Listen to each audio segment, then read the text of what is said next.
자, 이제 오늘 말씀으로 나아가기 원하는데요. 오늘 말씀의 제목은 믿음의 기시감이라는 말씀을 나누기 원합니다.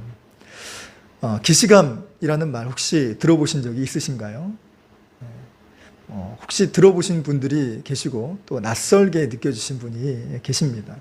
또 아마도 처음 들어보시는 분들도 많이 있으실 듯한데, 이 기시감이라는 말은 데자뷰의 우리말 번역한 말입니다.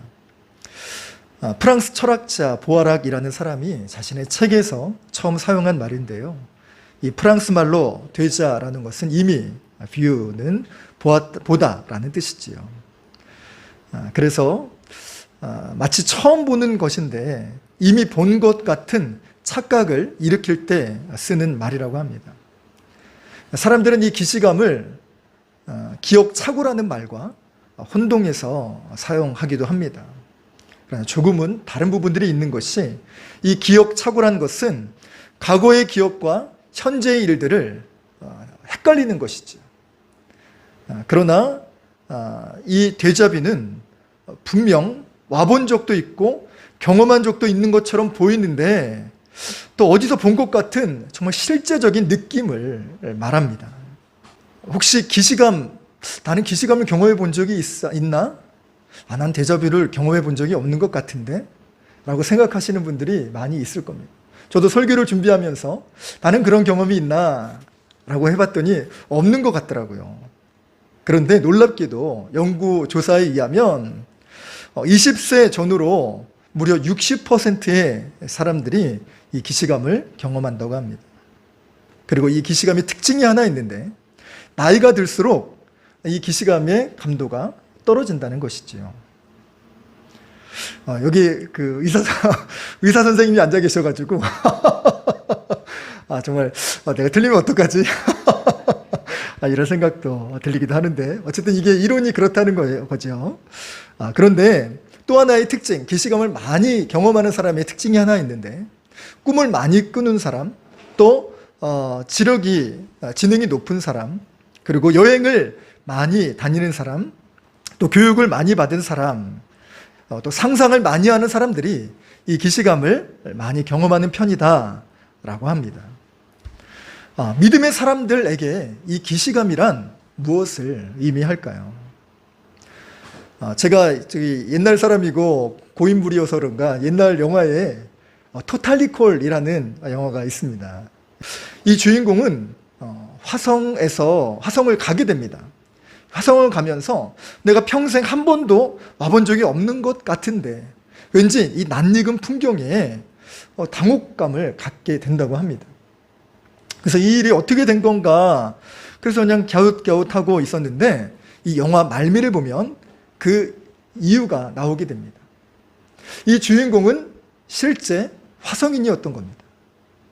기억이 지워져 버려서 다시금 그걸 봤는데 이 기억의 회로가 그것을 어렴풋하게나마 작동을 하게 된 것이지요. 믿음도 이와 마찬가지가 아닌가라는 생각을 하게 됩니다. 우리는 이 땅에 처음 태어나서 처음 살게 되지요. 학교 생활도 처음 하게 되고, 그리고 자녀도 처음 낳게 됩니다. 아빠가 처음 돼보고 엄마가 처음 돼보기도 하지요. 이 코로나 어려움도 난생 처음 우리가 겪고 있지 않습니까? 우리가 깨닫지는 못하지만 우리는 이미 이 어려움들을 이미 이겼구나라는 것을 갖고 살아가는 것. 그래서 코로나 이후를 살아가는 사람이, 그 어떤 사람은 할 수 없어도 믿음의 사람은 할 수 있는 아주 중요한 모습이 아닐까라는 생각을 해보게 됩니다. 왜 그럴까요? 하나님께서 믿는 사람들에게는 이미 믿음으로 그것을 보았다라고 말씀해 주셨기 때문입니다. 그 능력의 비결은 바로 예수 그리스도의 그 십자가 승리에서 비롯되는 것이지요. 이것이 바로 믿음의 기시감을 가진 사람들의 모습입니다.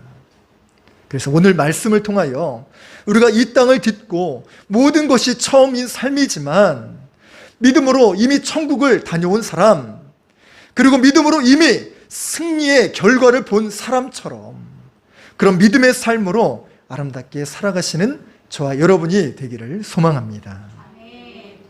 그럼 오늘 말씀을 간략히 설명을 드리겠습니다. 오늘 본문에서 제일 중요한 것은 이 히브리서 배경이 어떻게 쓰여지게 됐는가 하는 것입니다. 성경이 쓰여질 당시 유대인 기독교인들은 수많은 핍박과 어려움 속에서 살았습니다. 예수를 믿는 것 때문에 손해를 보고 또 조롱을 당하는 그런 핍박의 시간들이었지요. 당시 그리스 로마 사회에서는 길드라고 불리우는 이 커뮤니티가 존재했습니다. 그런데 예수 믿는 사람들은 이 길드에 받아주지도 않았고 또 받았으나 예수를 믿게 되면 추방을 하는 그런 나쁜 일들이 생겨나기 시작했습니다. 그 배후에는 정통 유대인들의 공격이 있었고 모함이 있었던 결과입니다. 이것이 매우 심각한 일은 당시 이 길드에 포함되지 않으면 장사도 할 수 없고 삶을 살아갈 수 있는 힘이 없다라는 것이지요. 생존 자체가 위협되는 상황이 바로 길드에서 축출당한 삶이었습니다. 정통 유대교인들은 크리스찬들을 회유합니다. 너희들 왜 그렇게 신앙생활하냐? 왜 엄한 데 가서 기웃기 오르냐? 왜 이상한 듣도 보도 못한 이상한 사람 쫓아다니라고 그 험하고 힘든 길을 살아가냐? 라고 이야기하면서 너희들 다시 유대교로 돌아와라. 그러면 내 이 모든 것들을 다 회복시켜 줄게. 라고 이렇게 아주 달콤한 이야기로 속삭이지. 실제로 적지 않은 사람들이 이 과정 가운데 넘어가기도 하고 다시 돌아가기도 했다는 것입니다. 그리고 믿음으로 견디고 또 버티는 사람들마저도 흔들리는 이런 상황에서 쓰여진 책이 바로 이 히브리서였다는 것이지요. 놀랍게도 2000년이 지난 지금도 이와 비슷한 풍경이 우리의 삶에서 우리의 주변에서 벌어지고 있습니다. 코로나 직격탄을 맞아 교회에서도 흔들리는 사람이 생기고 있습니다. 저희가 인천에서 전도한 분들이 계셨는데 코로나를 맞아 믿음 전체를 잃은 것은 아니지만 이 코로나 때문에 전혀 교회를 나가지 않고 있으면서 신앙이 많이 약해지신 분 이야기를 전해 듣게 되었습니다. 참 가슴이 아픈 일이었지요. 아마도 전체 파악은 안 되었지만 지금 비대면 예배를 드리면서 신앙이 약해진 분들이 적잖이 있지 않을까. 그리고 교회마다 이제 예배당은 가지 않지만 그렇게 살고 계시는 분들이 많이 생기지는 않았을까라는 생각을 조심스레 해보게 됩니다. 또한 교회 이미지는 어떻습니까? 여러 가지 교회발 이슈가 터지면서 교회 이미지와 신뢰는 바닥에 떨어지고 있습니다. 저희가 전도를 많이 하고 그리고 때로는 화초를, 때로는 선물을, 때로는 초콜릿을 많은 것들을 나눠주고 공짜로 주는데도 불구하고 받지를 않으세요. 그리고 받았다가 저희는 교회에서 나왔습니다 라고 하면 심지어 이렇게 던지듯이 하고 가세요. 얼마나 정말 화가 나고 이 모멸감을 느끼는지 정말 이렇게 그런 마음들이 욱하고 올라올 때가 있을 정도로 무시와 멸시를 당하고 있는 상황이기도 하지. 그 따가운 눈칫밥을 먹으며 교회를 가고 기도를 하고 신앙생활하는 것이 요즘 우리 믿음의 사람들의 모습 아닙니까? 이때와 2000년 전의 히브리인들의 모습, 이 히브리서의 배경이 되는 이 기독교인들의 모습과 너무나 닮아 있다는 것이지요. 지금도 사단은 우리의 곁에서 속삭입니다. 유혹합니다. 너 왜 그렇게 힘들게 살아? 그냥 예전처럼 네가 하고 싶은 것, 놀고 싶은 것 그냥 다 즐기면서 그렇게 마음껏 살아. 그래도 돼. 야, 저쪽에 있는 많은 사람들도 그렇게 살지 않아.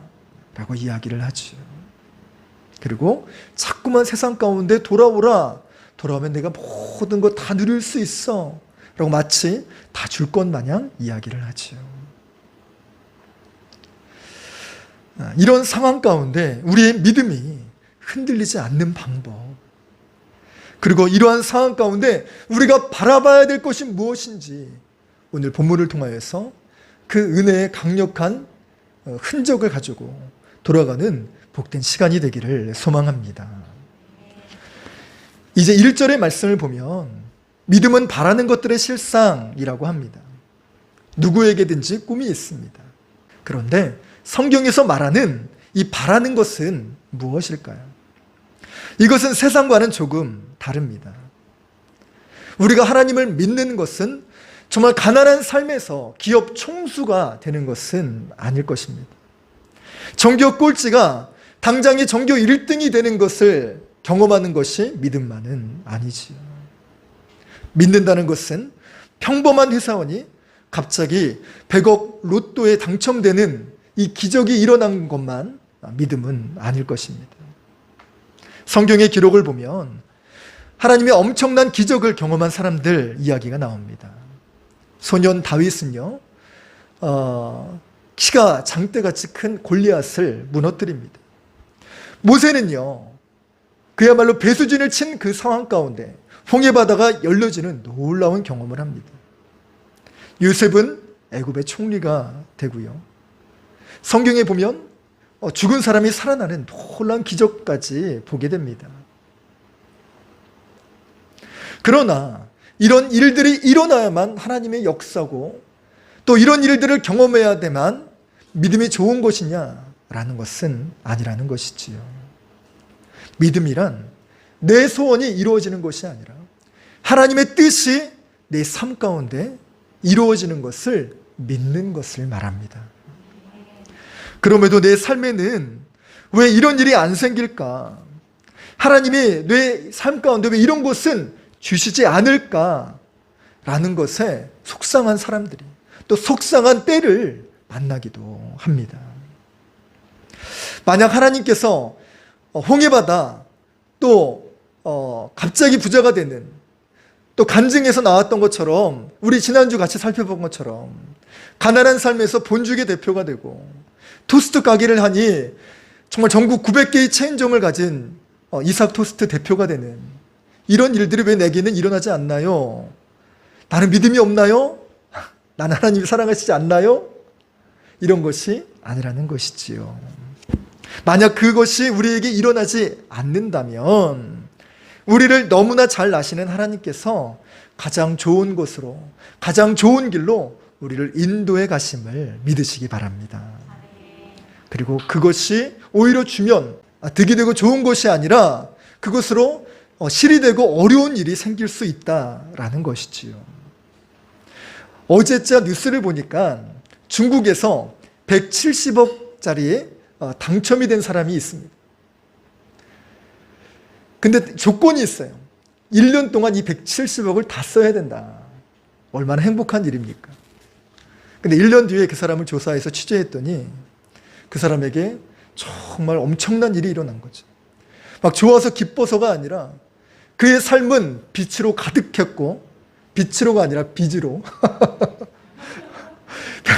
빚으로 가득 찼고, 또 그의 삶 가운데는 아무것도 할 수 없는 우울감과 패배감으로 가득했다는 거예요.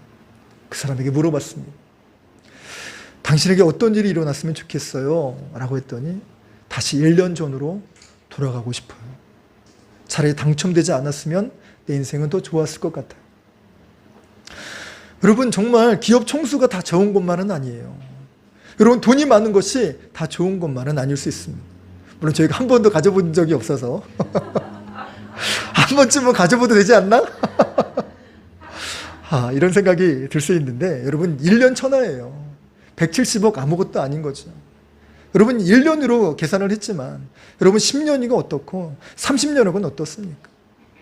그 시간의 끝에는 정말 궁극의 허무함과 또 아무것도 남지 않은 그런, 또 사람의 관계도 끊어지는 그런 초라한 인생만 남을지도 모를 것입니다. 이처럼 돈이 많고 출세하고 성공하는 것이 하나님의 축복이요, 믿음의 결과는 아니라는 것입니다. 그래서 예수님께서는요, 마태복음 11장의 말씀에 이렇게 말씀하셨습니다. 그들이 떠남에 예수께서 무리에게 요한에 대하여 말씀하시되 너희가 무엇을 보려고 광야에 나갔더냐? 바람에 흔들리는 갈대냐? 그러면 너희가 무엇을 보려고 나갔더냐? 부드러운 옷 입은 사람이나 부드러운 옷을 입은 사람들은 왕궁에 있느니라. 예수님이 이처럼 말씀하시는 이유는 사람들 중에는 정말 비단 옷을 입고 거리를 활보하는 사람을 부러워하는 사람이 있었다는 거예요. 출세해서 왕궁에 출입하는 그 모습을 선망했던 사람들이 예수님 눈에 보였다는 것입니다.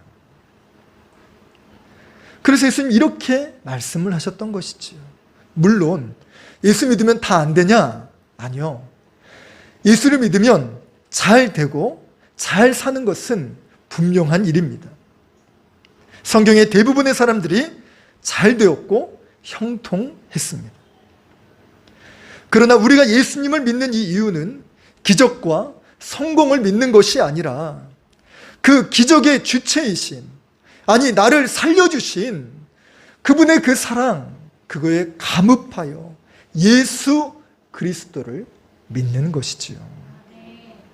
우리가 정말 예수님을 믿는다면 마가복음 10장 30절의 말씀과 같이 현재에 있어 집과 형제와 자매와 어머니와 자식과 전토를 100배나 받되 박해를 겸하여 받고 내세에 영생을 받지 못할 자가 없느니라. 분명히 예수님 이 말씀을 믿으시죠? 근데 많은 분들이 이 100배나 얻고에 동그라미만 막 쳐요. 영생을 얻을 것이다 하고 동그라미를 막 쳐요. 그러나 박해를 겸하여 받고는 잊어버려요. 혹시 이 생각이 들어올까 치면 이렇게 막 아니야 하는 저는요. 여러분, 우리의 믿음은 전토를 100배나 받고 영생을 받는 것뿐만 아니라 박해를 겸하여 받는다는 이 말씀까지도 분명히 있을 수 있음을 알아야 된다는 것입니다. 그래서 기도로 준비하는 것이지요. 그러나 여러분, 처음부터 믿음이 좋은 사람은 없습니다. 예수님을 일평생 모르고 살았는데 그 이름 한 번 듣자마자 내 주님, 제가 순교하겠습니다. 내 주님, 제가 전 재산을 드리겠습니다. 라고 얘기하는 사람은 저는 일평생 본 적이 없습니다. 믿음은 하나님을 알아가는 데서 시작이 되는 거예요. 여러분, 친구를 사귈 때 보십시오.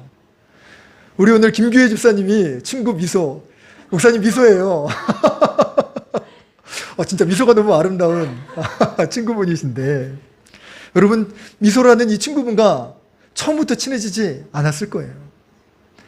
저도 저희 아내랑 처음 만났을 때부터 나 저 사람과 사랑을 하겠구나, 나 저 사람과 결혼을 하겠구나 라고 하는 생각을 단 1%도 가진 적이 없어요.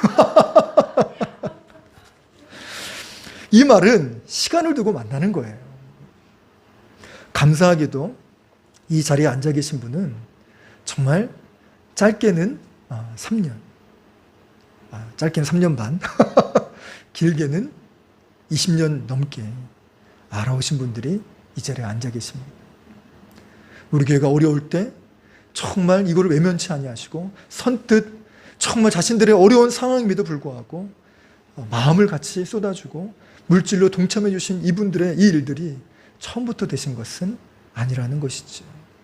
친구를 사귈 때도 그런 것처럼 알아가는 과정이 필요하고, 또 이 사람을 믿을 만한가, 그리고 이 친구를 정말 친해지고 이 사람에게 마음을 여는 과정은 내 마음을 받아줄 때, 내 마음을 위로할 때, 내가 힘들 때 외면치 않고 멀리서도 다가와줘서 같이 함께 해주고 같이 울어주고 같이 정말 웃어줄 수 있는 그 관계가 켜켜이 진행되어질 때 친구에게 마음을 열고 친해졌다, 그리고 친분이 깊어진다 라고 말하지 않습니까?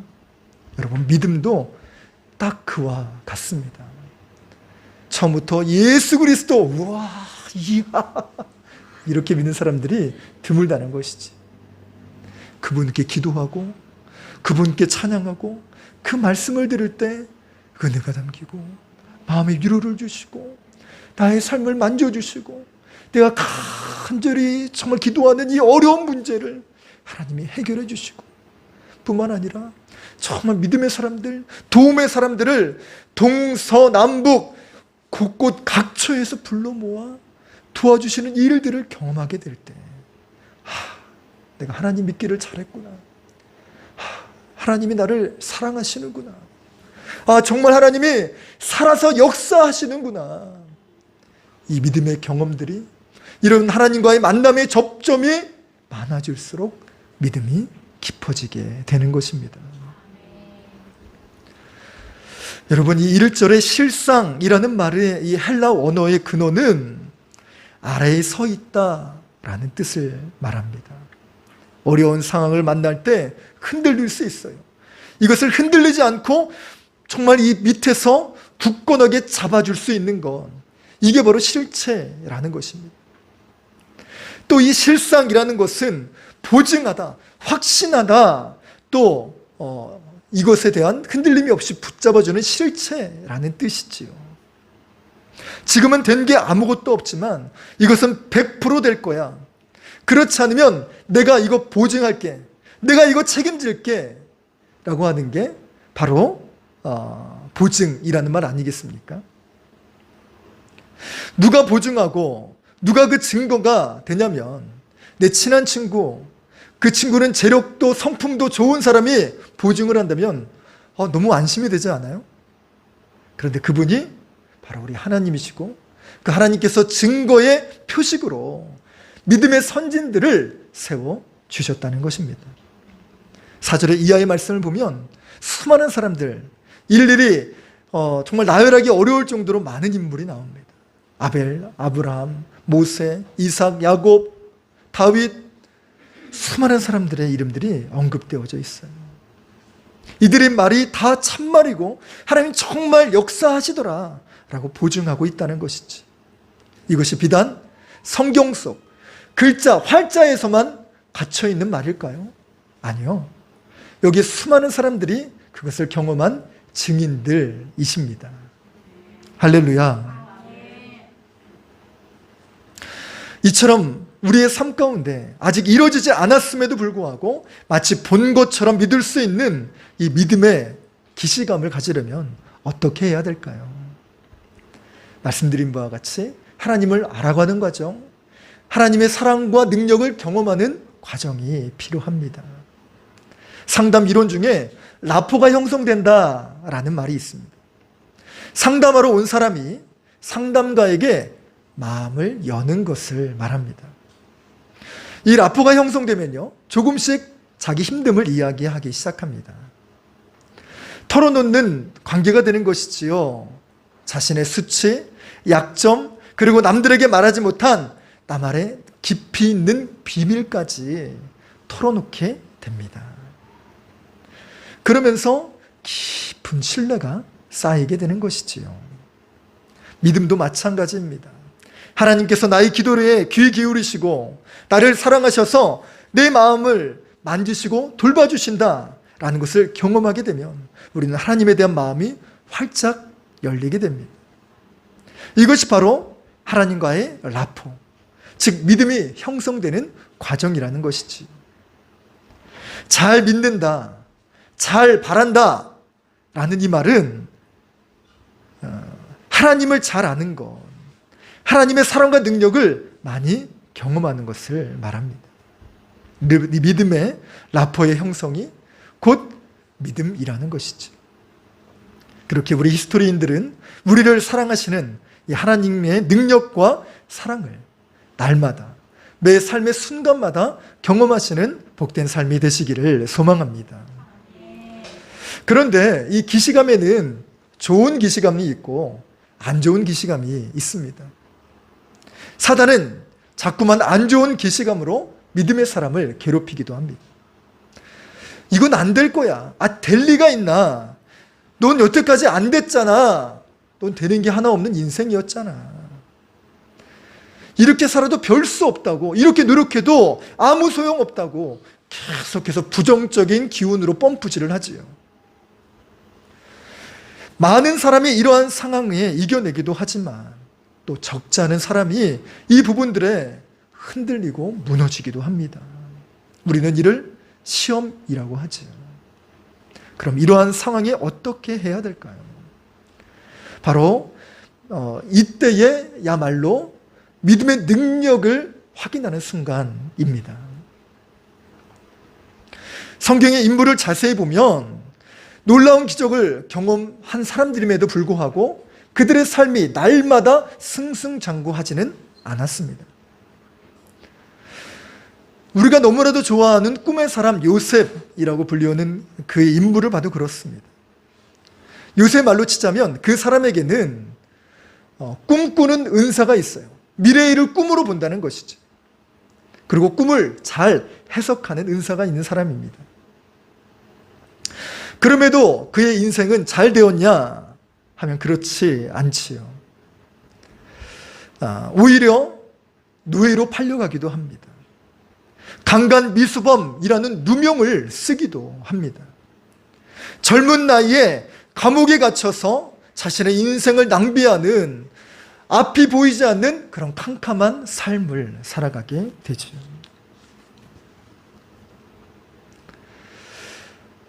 요셉은 노예로 팔려가고 감옥에 있으면서도 난 총리가 될 사람이야 라는 이것 때문에 이겨낸 것은 아닙니다.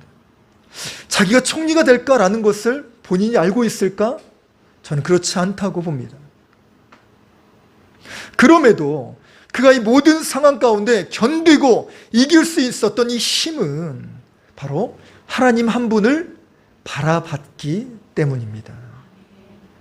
주님이 내 삶을 붙드시고 나의 삶을 인도해 가실 거야 라고 하는 이 믿음 하나로 견딜 수 있었던 것입니다. 믿음이란 무엇일까요? 내 뜻하는 대로, 내가 계획한 대로, 내가 구하는 대로 다 얻는 것이 믿음이 아니라는 것이지요. 나를 가장 잘 아시는 하나님께서 나를 인도해 가신다는 것을 바라보고 기다리고 믿는 것입니다. 비행기 조종사들에게는 특별한 훈련을 한다고 합니다. 그럴 일이 하늘에서는 많지 않겠지만 하늘에서 비행기가 뱅글뱅글 돌아가는 상황까지도 염두하며 훈련을 한다고 해요. 그러면 어디가 하늘이고 어디가 땅인지 가늠하기 어렵다고 하지요. 자기 느낌으로는 분명 이 위쪽이 하늘일 거야 라고 이렇게 달려가면 땅으로 곤두박질 치는 경우가 있다고 하지요. 이것을 극복하기 위한 훈련이 바로 계기비행입니다. 자신의 눈과 감각을 믿지 않고 계기판을 보고 운행하고 비행하는 것을 말합니다. 놀랍게도 우리 인생을 이 비행과 비유하면 아주 찰떡이지요.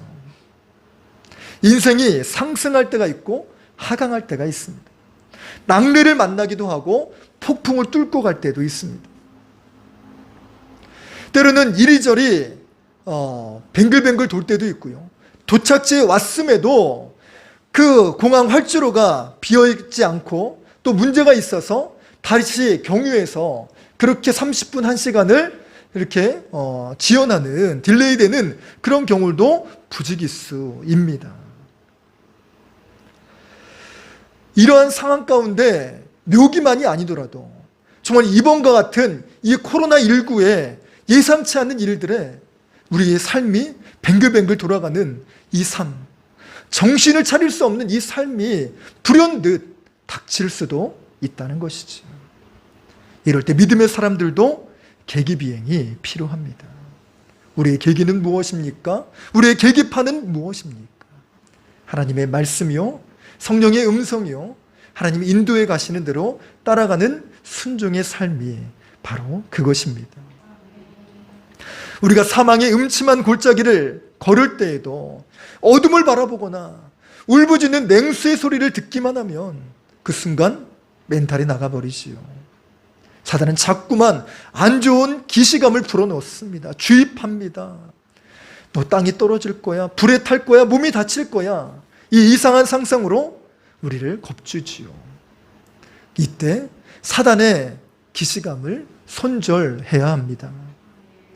요셉처럼 막막하고 기약 없는 삶, 이 감옥에서 나오면 전과자라는 이 삶이 그의 삶을 짓누를 수 있다 할지라도 하나님이 나를 붙잡고 계셔, 하나님이 나를 인도해 가고 계셔 라고 하는 이 믿음의 기시감으로 삶을 바라보는 사람이 된다라는 것입니다. 우리는요, 때로는 하나님의 그 약속에 귀 기울여야 됩니다. 관제탑이 흘려주는 이 사인을 계속해서 귀 기울여야 되는 것이지요. 그것이 바로 천국 관제탑에서 들려주는 믿음의 언어입니다. 거꾸로 비행하는 그 순간에도 나를 바로 갈 수 있게 하는 힘, 그것이 바로 말씀이라는 것입니다. 사단의 기시감에 속아서 낙심하고 부정적인 삶으로 가득 메우는 삶이 아니라 믿음의 기시감으로 소망 가득하고 풍성한 삶을 사시기를 주의 이름으로 간절히 소망합니다. 마지막으로 하나님의 약속을 붙드는 그 삶 가운데 놀라운 믿음의 힘을 경험하지요. 그러나 아무리 믿음으로 살기를 결단하고 날마다 마음을 다잡아 보기는 하지만 위기가 계속되면 이것을 버겨내기란 여간 힘든 게 아닙니다. 특별히 이 코로나와 같은 이 지속된 힘듦, 그래서 소상공인, 가게를 하시는 분, 정말 헬스장을 운영하시는 분, 그 외에도 여러 가지 일들로 이 코로나 직격타로 버거워하시는 많은 분들이 계신데 벌써 얼마입니까? 1년 6개월 동안 헉헉거리며, 그리고 5인 이상 집합금지가 얼마나 오랫동안 지속되었습니까? 이 모든 상황 가운데 이제 버틸 만큼 버텼잖아, 이제 더 이상 버틸 힘이 없어 라고 외치는 이 상황에, 이 지속된 어려움에 우리는 어떻게 이겨낼 수 있을까요? 아니, 목사님은 소상공인도 아닌데 그런 일이 없으시잖아요. 그걸 목사님 왜 걱정하세요? 네, 저도 그 일을 경험했습니다. 그 아픔의 중심에 있었습니다. 저는 정확히 3년 6개월 전 당당히 청빙을 받아 분당에 오게 되었습니다. 그런데 저를 지켜주시고 보호해 주셔야 될 분이 저를 모함하셔서 단 6개월 만에 교회를 나오게 되었습니다. 이 사달이 났을 때 제게 든 첫 마음은 무엇이냐? 순도 100% 감사였습니다. 내가 잘못하지 않아도 이런 누명을 받을 때도 있구나. 이야, 내가 이제야말로 여태까지 쌓아왔던 이 십자가를 품는 삶을 나도 살 수 있겠구나. 우리 권사님 한 분도 저에게 찾아오셔서 이야기해 주셨어요. 목사님이 안 하셨잖아요. 근데 왜 한마디도 안 하셨어요? 저희 다 알고 있는데. 그때 제가 드렸던 말씀은 이거였습니다. 제가 여기서 큰 소리를 내면 교회가 어렵습니다. 그래서 정말 제가 저에게 주셨던 그 사랑만큼 더욱 그분에게 잘해서 교회를 세워가 주세요. 그러면 정말 저에게도 기쁜 일이고 또 하나님 보시기에도 기쁜 일일 것 같습니다. 그만큼 저에게 충만하고 좋아요. 여러분 어때요? 이 정도면 정말 근사한 목사 아니겠습니까? 네, 네. 네. 몇몇 분은 비웃음을 해로워요. 그런데 여러분, 이 믿음이요, 목사라고 해도 여러분 3개월을 버티기가 어려웠습니다. 그리고 계속적인 모함, 정말 계속적인 어려움을 주는데 정말 꼭지까지 화가 나기 시작했죠. 결정적인 건 이 어려움을 저나 우리 아내가 감당하는 것은 그렇다 치는데 저희 아이들에게 이 어려움이 들어가는 거예요. 우리 아이들의 성격에 문제가 생길까, 실제로 그 일들이 보이기 시작했어요. 정말 미치겠더라고요. 진짜 어떻게 돌아버릴 것 같더라고요. 삶은 어렵죠. 집은 한순간에 단칸방으로 쫓겨났죠. 벌이를 책임져야 되죠. 정말 기도했음에도 불구하고 답이 없으세요. 6개월, 12개월, 2년이 다 되도록 하나님 묵묵부답이세요.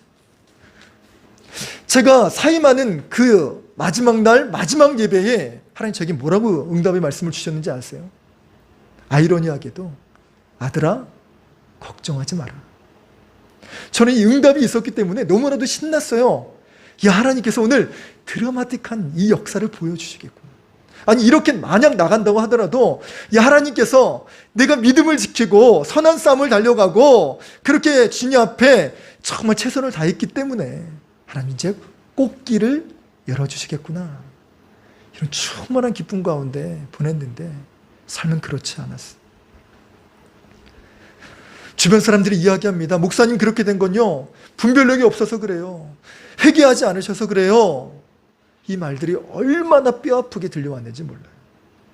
그런데 목사인 제가, 목사인 저인데도 이렇게 힘들고 어려운데 여러분 지속적으로 아픔을 겪고 있는 이 코로나19뿐만 아니라 다른 일에도 불구하고 아픔을 겪는 분들이 계시다면 이 지속된 힘듦에 어떻게 견디고 계세요?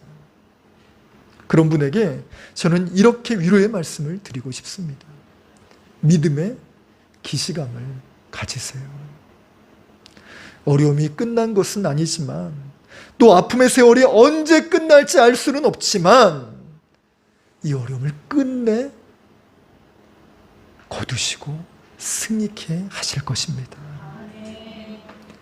저에게 주셨던 그 음성처럼 잘 될 거야 아들아, 걱정하지 말아라, 잘했다 내 딸아, 너 잘 견뎠구나 아들아, 그렇게 품어주시고 안아주시는 그날, 여러분 그것은 이미 본 승리요, 이미 본 경험으로 여기며 지금의 어려움을 이겨가시기를 바랍니다. 요셉은요, 이 앞이 보이지 않는 이 13년 동안 어려움 중에도 견디고 이겼습니다. 여러분, 골리앗을 쓰러뜨리고 젊은 나이에 왕의 사위라는 엄청난 출세를 한 이 다윗도요, 10수년이 되도록 방황하고 쫓겨다니고 또 역적으로 누명을 받아 그렇게 살아가게 되었습니다. 그럼에도 이겼어요. 어떻게요?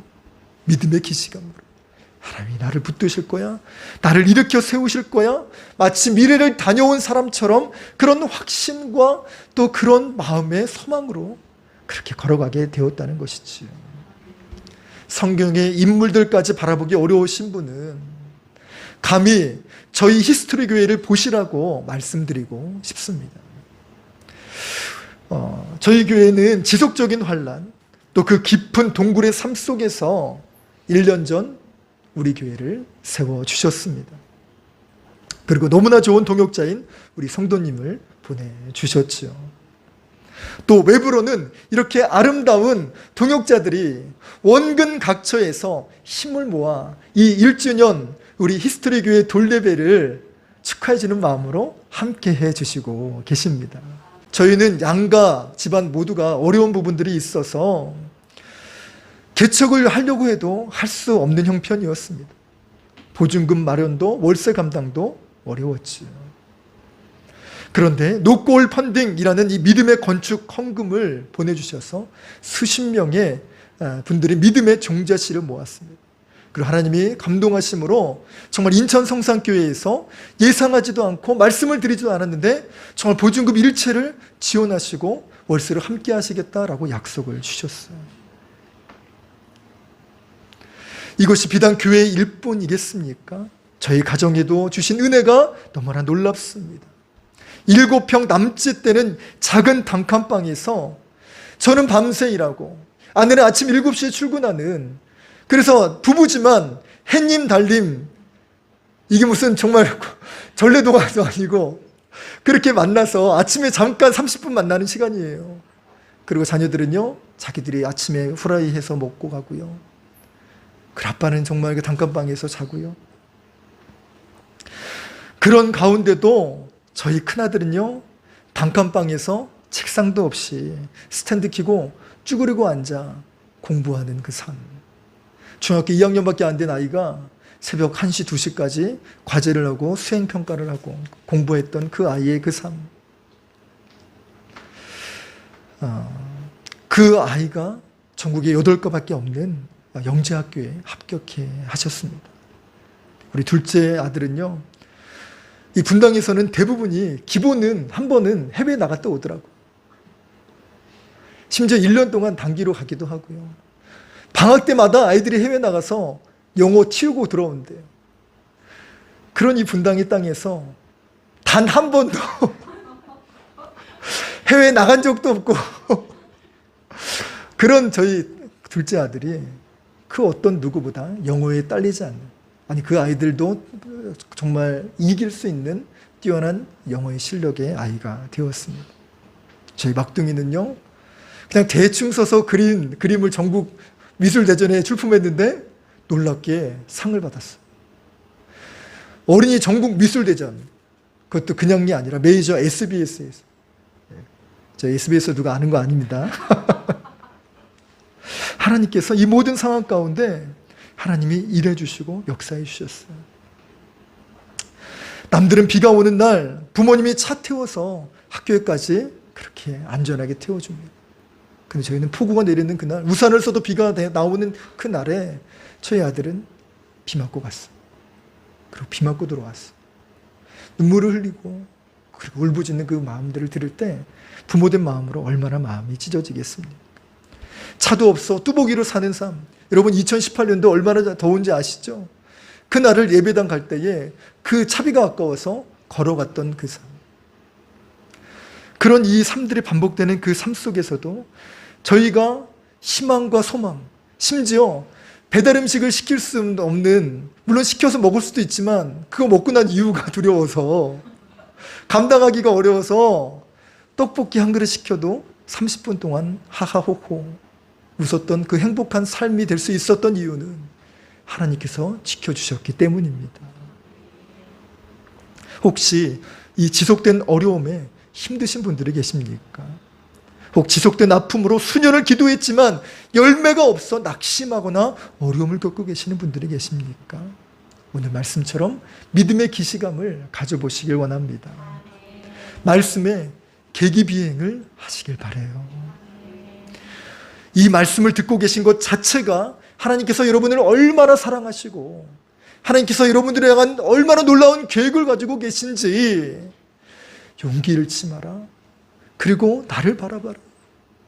말씀으로, 그 약속으로 붙들고 정말 마음의 조바심 내지 말고 살아봐라 라고 하시는 이 천국의 시그널을 우리 마음속에 새기며 믿음의 기시감으로 모든 어려움, 모든 지속된 힘듦 가운데 승리하시는 저와 여러분이 되시길 주 예수 그리스도의 이름으로 간절히 축원합니다.